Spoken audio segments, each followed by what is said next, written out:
We call this one the correlation between strangle and iron condor because a lot of people write to us.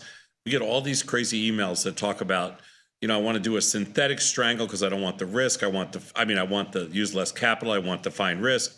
So we decided to put together a study to show you kind of, hey, what's the true definition of synthetic? So when it comes to neutral option strategies, the strangle and the iron condor are two of the most popular choices.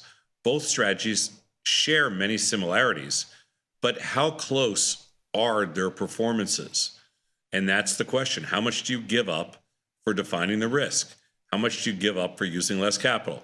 So on average, the P&L, the success rate of iron condors gets closer to that of same delta strangles.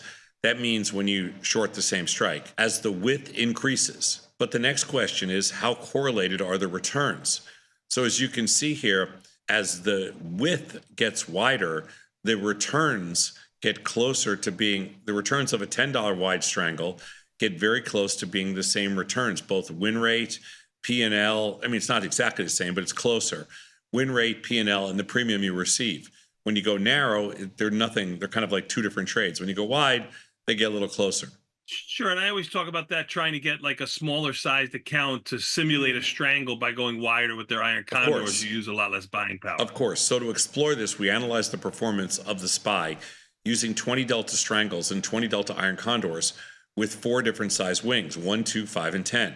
We compared the P&L of the 45-day options held to expiration and recorded their correlations, not the magnitude, okay, just the correlations.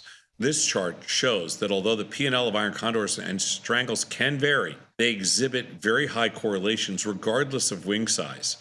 So I know this looks like a mishmash and everything, but if you kind of look at strangle P&L and $10 wide P&L, you can see that, there's going to be some outlier moves, but generally speaking, they're pretty tight. Sure, and those outlier moves are on the strangle more than anything. Are always on the strangle, not on of course. The, no, right. Of course. Right. All the outliers are going to be on the strangle. Sure. We decided, okay, that's a little complicated to figure that out, just to be able to read that deep into it. We just wanted that as a visual.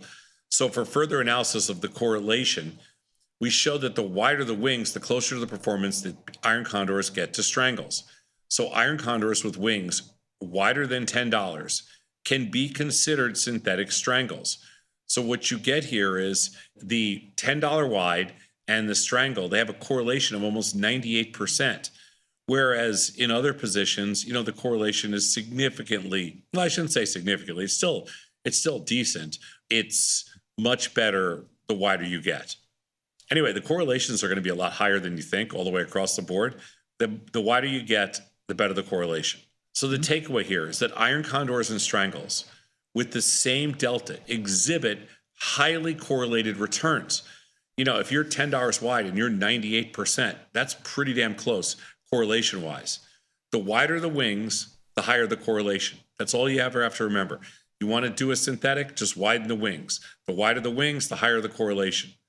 And iron condors with wing widths of $10 or more can be considered synthetic strangles, kind of what you need to know. Now, certain stocks, it works a little bit different, like NVIDIA is going to be different than SPY. It's going to be different than Chewy, that kind of thing. But the reality is that for the most part, the general rule of thumb on 80% of cases is you go $10 wide on the wings, you've got a synthetic strangle. You go $15 or $20 wide, you have even a better synthetic strangle.